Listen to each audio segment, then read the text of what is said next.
प्रेरित पौलुस की इफिसियों के नाम पत्री अध्याय 5 वचन 10 और 11। प्रेरित पौलुस की इफिसियों के नाम पत्री अध्याय 5 वचन 10 और 11 मैं पढ़ रही हूँ, ध्यान देकर सुनो। और यह परखो कि प्रभु को क्या भाता है, अंधकार के निष्फल कामों में सहभागी न हो, वरन उन पर उलाहना दो। Hallelujah, hallelujah, hallelujah, hallelujah, hallelujah. प्रभु का वचन हमें सिखा रहा है, यह परखो कि प्रभु को क्या भाता है, परमेश्वर को क्या भाता है, क्या पसंद आता है, क्या अच्छा लगता है, ये परखो और अंधकार के कामों के सहभागी न हो, वरन उन पर उलाहना दो। Hallelujah, hallelujah. अंधकार के काम अर्थात शैतान के काम, अंधकार के कामों में सहभागी मत बन जाओ, वरन उन पर उल्हना करो, यानी उनसे नफरत करो, उनसे तिरस्कार करो, उनका धिक्कार करो। Hallelujah, hallelujah, hallelujah, hallelujah. मेरे प्यारे भाइयों और बहनों, दुनिया के लोग नहीं जानते हैं कि परमेश्वर हमसे प्रेम करता है और नहीं जानते हैं कि उसकी दया, उसका प्रेम कितना बड़ा है। पर जितनों ने प्रभु यीशु के क्रूस के संदेश को जान लिया है, उसे ग्रहण कर लिया है, वे जानते हैं कि परमेश्वर हमसे कितना प्रेम करता है, वो हमारी कैसी कैसी कैसी परवाह करता है और वो हमें कैसे कैसे संभाले रखता है और आशीषित करते जाता है। यदि उसने हम पर प्रेम किया है, वो हमसे इतना प्रेम करता है, हमारी परवाह करता है, तो ये हमारा फर्ज है कि हमें भी अपने जीवन के द्वारा, अपने सारे कामों के द्वारा, अपने सारे चाल चलन और बर्ताव के द्वारा परमेश्वर को प्रसन्न करना चाहिए। Hallelujah, hallelujah, hallelujah. जिसने आपको नौकरी पे रख लिया है, क्या आप उसको खुश करने की कोशिश नहीं करते हैं? जो आपको नौकरी पे रख लेते हैं, उनको आप खुश रखने की कोशिश करते हैं। तो जिसने हमें बचाया है, खुद का लहू बहाकर हमें बचाया है और हमें अनंत जीवन का वादा दिया है, उसे खुश रखने के लिए हमें कितनी ज़्यादा मेहनत करनी चाहिए और इस बात का कितना ज़्यादा ध्यान रखना चाहिए कि हमें उससे प्रसन्न करना है, उसे खुश करना है। हमारी ओर देखकर, हमारे जीवन की ओर देखकर मेरे प्रभु को आनंद लगना चाहिए। Hallelujah, hallelujah. वचन हमें सिखा रहा है कि ये परखो कि प्रभु को क्या भाता है।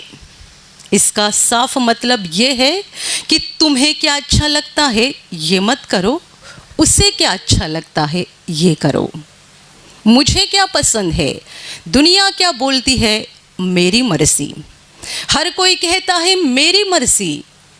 यहाँ तक कि एक बेटा जब बड़ा हो जाता है तब अपने माँ बाप को भी बोलने लगता है मेरी मर्जी। जब वो छोटा था, माँ का आंचल पकड़ के यहाँ वहाँ घूमता था, माँ के बगैर रहता नहीं था। स्कूल में भी जाना है तो उसको माँ ही अपने साथ चाहिए। बड़ा हो जाता है, हम बोलते हैं उसको पंख आ गए, तब वो बोलना शुरू कर देते हैं मेरी मर्जी। वो अपनी माँ को पूछता है तू मुझे सवाल करने वाली कौन है? अपने पिताजी को सवाल करता है तुम मुझे सवाल करने वाले कौन हो? मुझे अपने हिसाब से जीने दो, मुझे अपने हिसाब से चलने दो। दुनिया में आप कहीं भी जाओ, हर मनुष्य कहता है मेरी मर्जी, मुझे जो चाहिए वो मैं करूँगा, मुझे जो चाहिए वो मैं बोलूँगा, मुझे जहाँ जाना है वहाँ मैं जाऊँगा, मेरी मर्जी। आप जानते हैं, प्रभु पर विश्वास करने के बाद जब हमारा आत्मा में नया जन्म होता है, तब मेरी मर्जी खत्म होनी चाहिए और हमें अब से ये बोलना चाहिए, मेरे प्रभु की मर्जी, उसकी मर्जी। उसे क्या पसंद है, उसे क्या अच्छा लगता है, उसे क्या अच्छा लगता है, यही बात हमें मरते दम तक देखते रहना है। आप जानते हैं हमारे जीवन का मकसद क्या है? मकसद ये है परमेश्वर को प्रसन्न करना, जिसने हमें जीवन दिया है, जो हमें जिंदा रखता है, और ये जीवन खत्म होने के बाद हमें जिसके पास लौटना है, हमें बस उसी को प्रसन्न करना है। यही एकमात्र हमारे जीवन का मकसद होना चाहिए।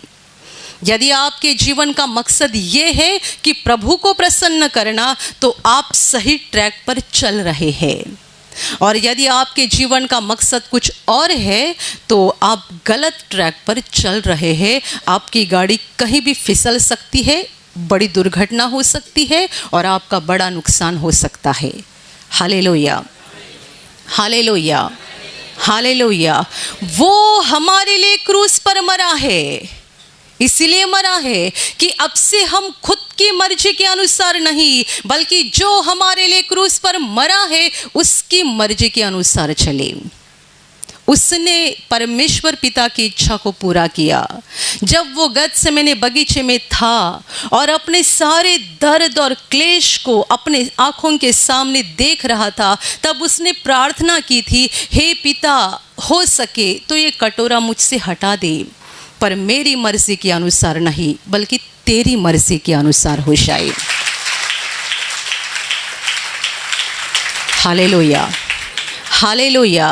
दुनिया का ऐसा कोई भी मनुष्य नहीं है जो अपने कल के दिन के बारे में जानता है।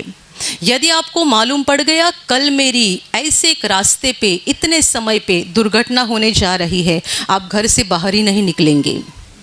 कितने सारे लोग ज्योतिषी के पास जाते, अपना हाथ दिखाते, जरा चेक करो क्या हो जाएगा, मेरा क्या हो जाएगा।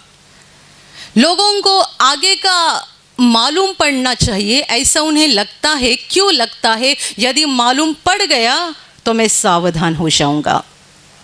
कल आपकी एक ऐसे रास्ते पे शाम को इतने बजे दुर्घटना होने जा रही है, यदि आपको किसी ने बताया तो आप घर से बाहर भी नहीं निकलेंगे। कल का दिन गुजरने दो, कितने भी फ़ोन आ गया, फ़ोन को भी बंद रखेंगे। दुनिया का कोई मनुष्य अपने कल के दिन के बारे में नहीं जानता है, अगले पल के बारे में भी नहीं जानता है। पर ऐसा इकलौता मनुष्य जो मनुष्य नहीं था बल्कि परमेश्वर था और मनुष्य बनकर आया था, वो सब कुछ पहले जानता था। क्या हो जाएगा मेरे साथ, मुझे कैसे पकड़ा जाएगा, कितने बुरी तरीके से मेरा छल किया जाएगा, कैसे मुझे सलीब पर लटकाया जाएगा, मैं कैसे वहाँ तड़फड़ाते रहूँगा, वेदना यातनाएं सहन करते रहूँगा, वो पहले जानता था। पर वो भागा नहीं, खड़ा रह गया। जो बातों को वो जानता था जो उसके ऊपर होने जा रही थी, उन्हें जानकर भी वो रुका रहा, क्योंकि उसने पिता से कहा था, मेरी मर्जी के अनुसार नहीं बल्कि तुम्हारी मर्जी के अनुसार हो जाए। तो अभी हमें जितनों ने प्रभु यीशु के द्वारा पापों की क्षमा पाई है, यीशु के लहू में अपने आप को धर्मी बनाया है, हमारा फर्ज है कि मेरी मर्जी के अनुसार नहीं बल्कि जो मेरे लिए क्रूस पे मरा है उसकी मर्जी के अनुसार जीते रहे। Hallelujah, hallelujah, hallelujah. वचन कहता है, परखो कि प्रभु को क्या भाता है, उसे क्या अच्छा लगता है, उसे क्या पसंद है। आगे लिखा गया है, अंधकार के कामों के, निष्फल कामों के सहभागी मत बन जाओ। अंधकार के काम जो कि हम हमारे पहले जीवन में किया करते थे, जब हम प्रभु को नहीं पहचानते थे, जब हम अंधकार में थे, तब हम सारे निष्फल काम किया करते थे। गाली गलौज करना, दूसरों को फंसाना, स्वार्थ और अहंकार के साथ बर्ताव करना और कितने सारे बुरे काम करते थे। वचन कहता है ये निष्फल काम है, निष्फल, उसका फल कुछ भी मिलने नहीं जा रहा है।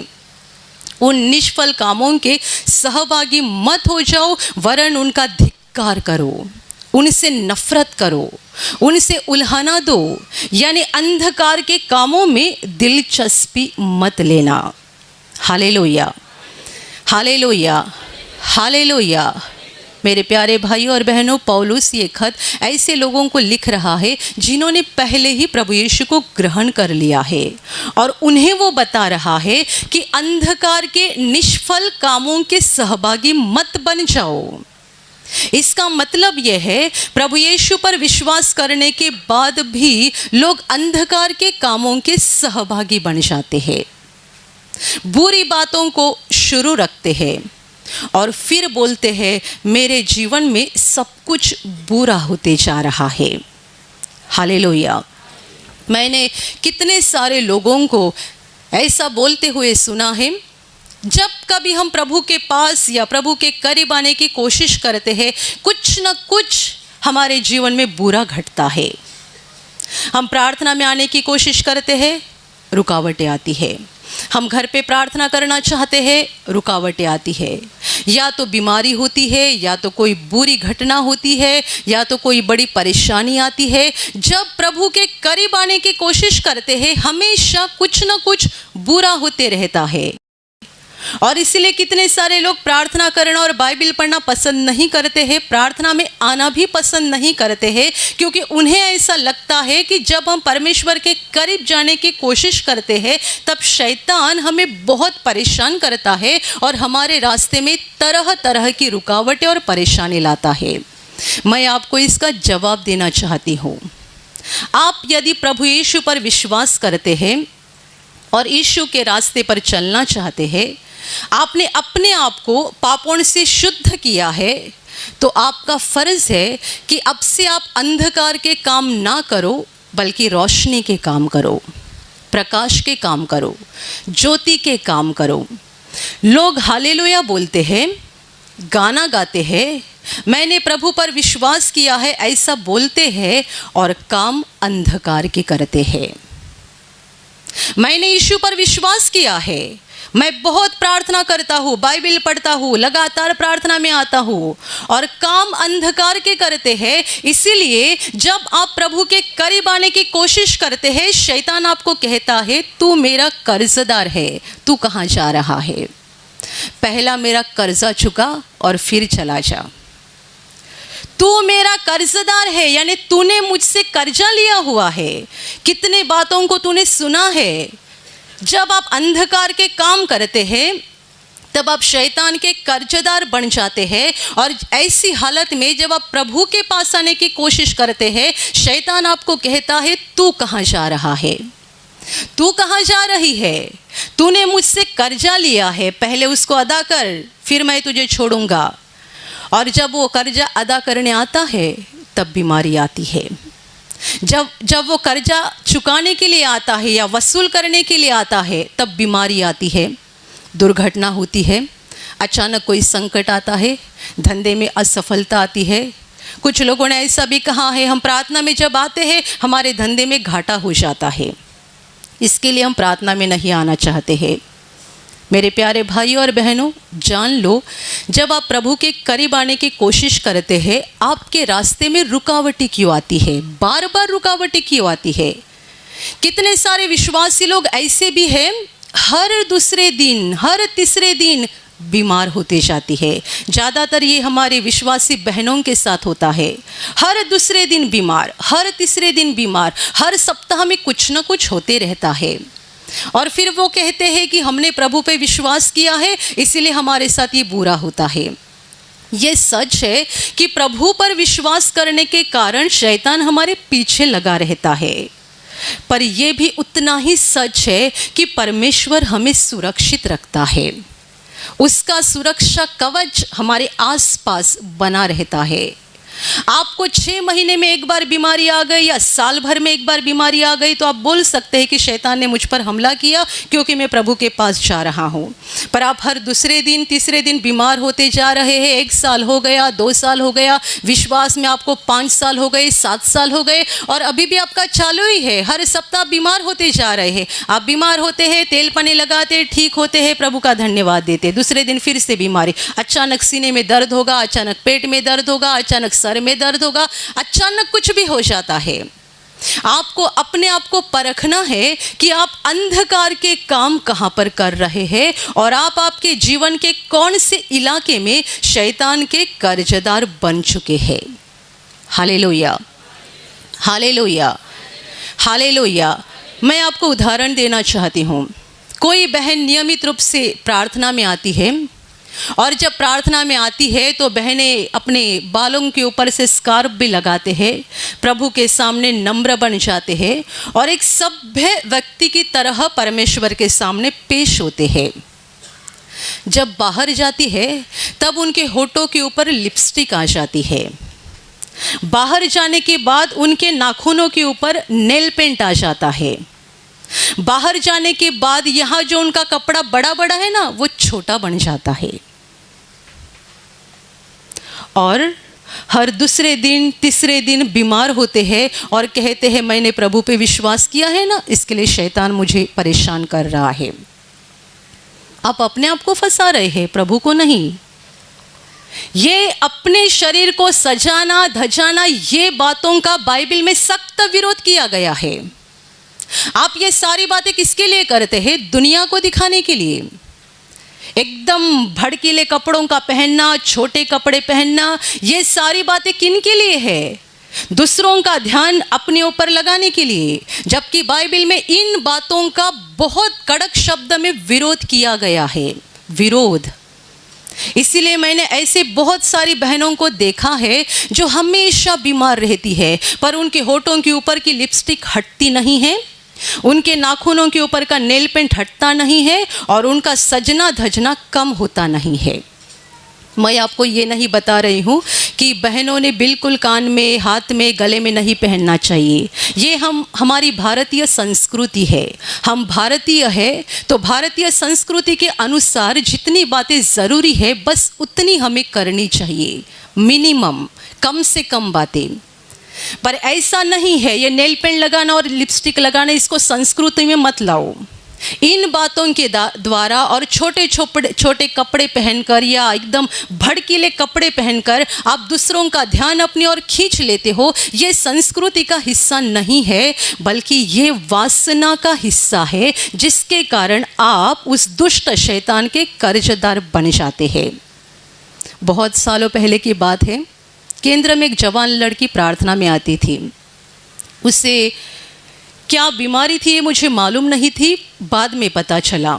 वो जब भी प्रार्थना में आती थी हमेशा एक सभ्य औरत की तरह कपड़े पहनकर आती थी। उसका ड्रेस इतना फुल रहता था, पूरा कपड़ा पहन के, यानी हाथ ज़रा भी नहीं दिखेगा, ऐसा कपड़ा पहन के वो हमेशा प्रार्थना में आती थी। मैं जब उसको देखती थी मुझे ऐसा लगता था कितनी अच्छी लड़की है, इतनी जवान होकर भी इतना अच्छा कपड़ा पहन कर आती है। एक दिन जब वो मुझसे बात करने लगी तभी मुझे पता चला कि वो एक बहुत पढ़ी लिखी लड़की थी पर उसे चमड़ी की बीमारी थी। उसका बस चेहरा बचा हुआ था, बाकी उसके पूरे हाथ पूरे पैर में चमड़ी की बीमारी इतनी फैल चुकी थी कि कोई उसके ऊपर देख भी नहीं सकता है। पूरे हाथों में और पूरे पैरों में खुजली होकर भयानक जख्में हो गई थी। पूरी चमड़ी उसकी बार बार निकलती थी और इतने उसके हाथ पांव बदसूरत दिखते थे कि वो घर से बाहर भी नहीं निकल सकती थी और जब कहीं जाती थी पूरा कपड़ा पहनकर जाती थी। तभी मुझे पता चला कि पूरा कपड़ा पहनकर क्यों आती है, क्योंकि उसके हाथ पैर बहुत बदसूरत है। वो प्रार्थना में आती रही, प्रभु का अनुग्रह हो गया। कुछ महीनों के बाद धीरे धीरे उसकी बीमारी निकल गई, जबकि ये बीमारी उसको प्रार्थना में आने से 5-6 साल लगातार शुरू थी। 5 से 6 साल। वो बोलते हैं मैं इतनी पढ़ी लिखी होने के बावजूद भी किधर काम पे भी नहीं जा सकती हूँ, मेरी हालत ऐसी है कि मुझे बस घर में रहना पड़ता है। प्रभु के अनुग्रह से 6 साल की बीमारी निकल गई, अच्छी हो गई और दूसरे ही महीने से छोटे कपड़े पहनकर प्रार्थना में आना उसने शुरू कर दिया। बताइए मुझे, जब उसको चमड़ी की बीमारी थी वो पूरा कपड़ा डाल के आती थी, जैसे ही बीमारी खत्म हो गई वो छोटे कपड़े पहनकर आने लगी और धीरे धीरे उसका प्रार्थना में आना भी कम हो गया। ये क्या बात है, हम शैतान के कामों को यानी अंधकार के कामों को करते रहते हैं और फिर हम बोलते हैं शैतान मुझे बार बार परेशान करता है। भाइयों के बारे में भी ऐसा होता है। मैंने ऐसे कितने सारे विश्वासी भाई को देखा है जो कान में बाली बोलते हैं ना, कान में बाली पहनते हैं। क्या यह अच्छा है? क्या यह अच्छा है? मैं नहीं बताऊंगी, आपके अंदर पवित्र आत्मा है उसको पूछो। देखो कितने सारे भाइयों को प्रभु ने स्पर्श किया। आपके अंदर जो पवित्र आत्मा है उससे पूछो कि क्या ये अच्छा है या गलत है। हमारे परिवार का कोई भी भाई आशीष लेने के लिए आएगा और उसके कान में बाली दिखेगी, मैं हाथ रखने के पहले बोलती हूँ इससे हटा दे, ये अंधकार का काम है। इनके जरिए तुम शैतान के साथ एक एग्रीमेंट करते हैं, करार, एग्रीमेंट, समझौता। तुम शैतान के साथ करार करते हो कि मैं तुम्हारा हूँ, मैं तुम्हारी हूँ, और फिर प्रभु के पास जाने की कोशिश करते हैं। शैतान बोलता है तू कहाँ जा रहा है, तू तो मेरा कर्जदार है, पहला मेरा कर्जा अदा कर, तब तक मैं छोड़ूंगा नहीं। Hallelujah, hallelujah, hallelujah. कितनी सारी बहनें प्रार्थना में आती है, घर पे भी प्रार्थना करती है, अपने पति के एक बात को भी मानती नहीं है, एक बात को भी नहीं मानेगी, पति को बार बार उल्टा जवाब देगी, हर शब्द के ऊपर पति का अपमान करेगी और ऊपर से हालेलुया बोलते गाना गाते हैं, हर दूसरे दिन तीसरे दिन बीमार पड़ते जाते हैं। बहुत साल पहले की बात है, केंद्र में एक पति पत्नी शिविर के लिए आए थे, निवासी शिविर करने के लिए। उस औरत का पति शिविर में आने के लिए तैयार नहीं था। पत्नी ने कैसा तो तैयार किया और उसको लाया। सोमवार का दिन था, हॉल के अंदर शिविर चालू था। ये उसका पति हॉल के अंदर जाने के लिए तैयार नहीं था। वो प्रार्थना हॉल के बाहर बैठा था कुर्सी पे, हाथ में बाइबिल लिया था और बाइबिल पढ़ रहा था।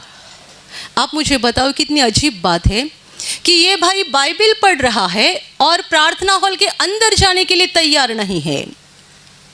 उसकी औरत बार बार बाहर आकर उसको समझा रही थी, अंदर चलो, गाना शुरू हो गया, अंदर चलो, प्रवचन शुरू हो गया, अंदर चलो, प्रार्थना शुरू हो गई। वो उसकी ओर देखता भी नहीं था, उसकी जरा भी सुनता नहीं था। सोमवार का पूरा दिन भर गया, वो प्रार्थना हॉल के बाहर बैठा है, बाइबिल पढ़ रहा है, पर अंदर जाने के लिए तैयार नहीं है। आखिर ये बहन परेशान हो गई। उसने कहा कि जरा हमको ब्रदर से मिलाओ, ये मेरे पति तो मान ही नहीं रहे हैं। ब्रदर को बताया गया। ब्रदर ने कहा लाओ उन दोनों को मेरे सामने। पति पत्नी दोनों भी आ गए। आपको बड़ा अजीब लगेगा कि उसके पति ने हाथ से बाइबिल छोड़ा भी नहीं। वो बाइबिल पढ़ते पढ़ते पढ़ते पढ़ते आ गए ब्रदर के सामने, और ब्रदर के सामने कुर्सी थी, बाइबिल पढ़ते पढ़ते ही बैठ गए और फिर से बाइबिल में ही मन लगाया, ऊपर उठाकर जरा भी नहीं देखा। उसकी औरत ने अपनी कैसेट को चालू कर दिया।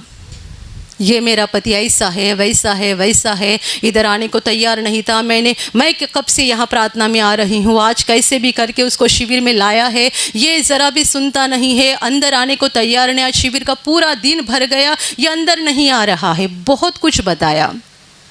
जब वो बता रही थी, पति बाजू में बैठा था और शांति से बाइबिल पढ़ रहा था।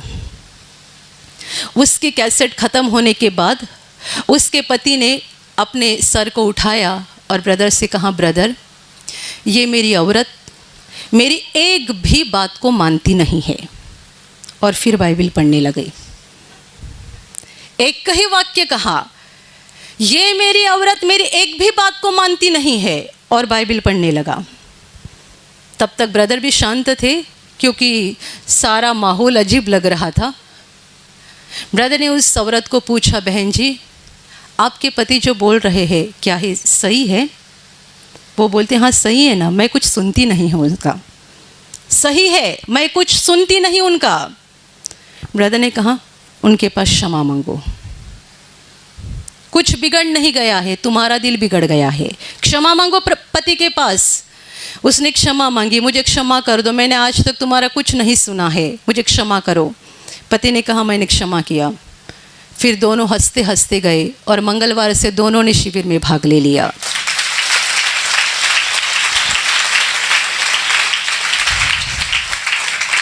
Hallelujah, hallelujah, hallelujah, hallelujah. बहनें प्रार्थना तो जरूर करती है, पति के एक भी बात को मानती नहीं है, उल्टा सीधा जवाब देते हैं। और कुछ कुछ बहनें हर सप्ताह गवाही देने के लिए आते हैं, ये सप्ताह मुझे ये बीमारी हुई थी, मैंने तेल पानी लगाया, ठीक हो गया। अगले सप्ताह दोबारा आएगी, ये हुआ, ठीक हो गया। सालों साल चलते रहता है। Hallelujah, hallelujah.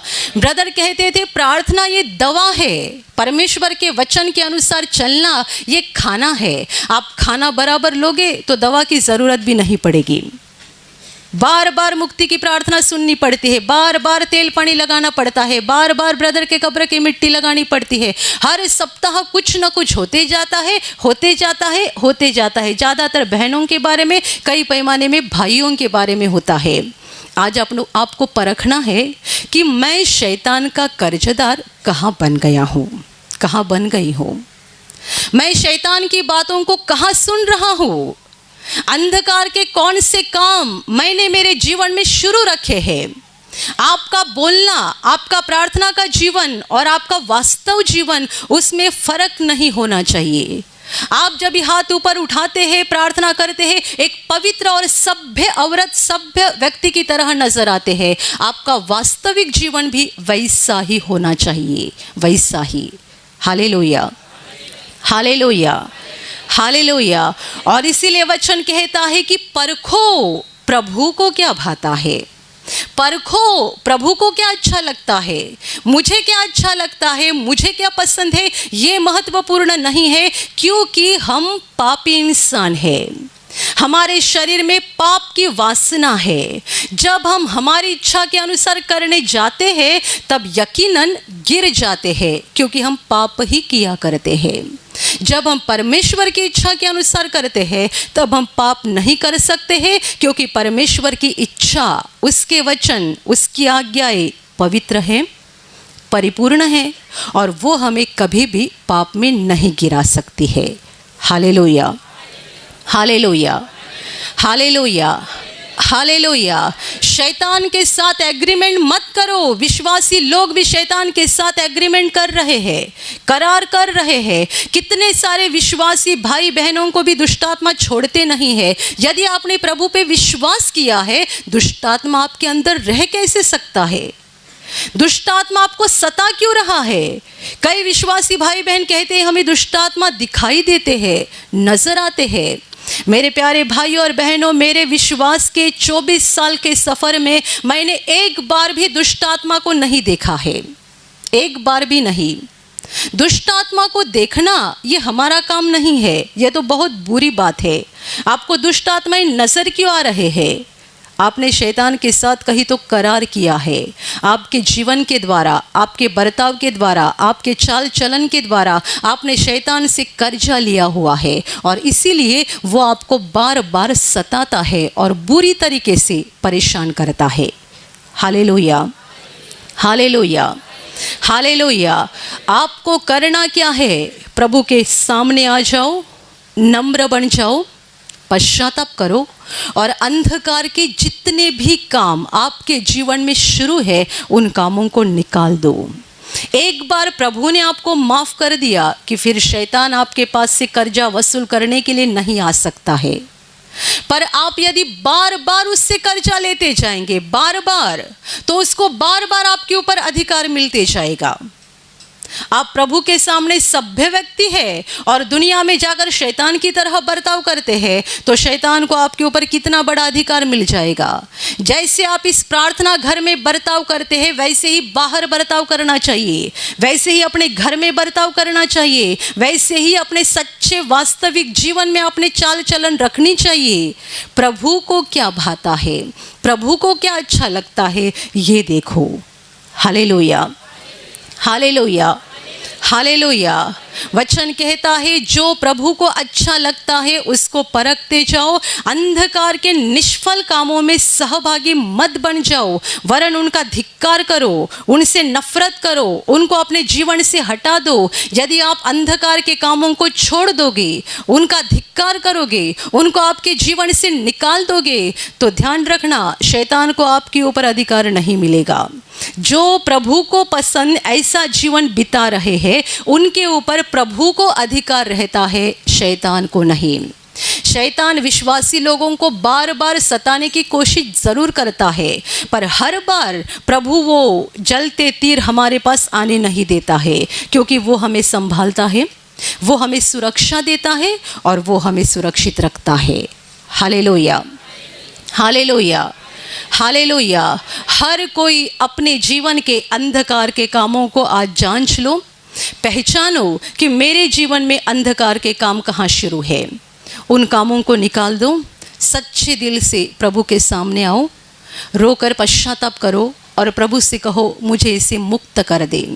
शैतान के कर्जदार मत बने रहो, वरना वो बार बार आपका पीछा करते जाएगा और बार बार आपको सताते जाएगा। हमें प्रभु के करीब आना है और करीब आना है, दिन ही दिन हमें प्रभु के करीब आते रहना है और उसके साथ एक होना है।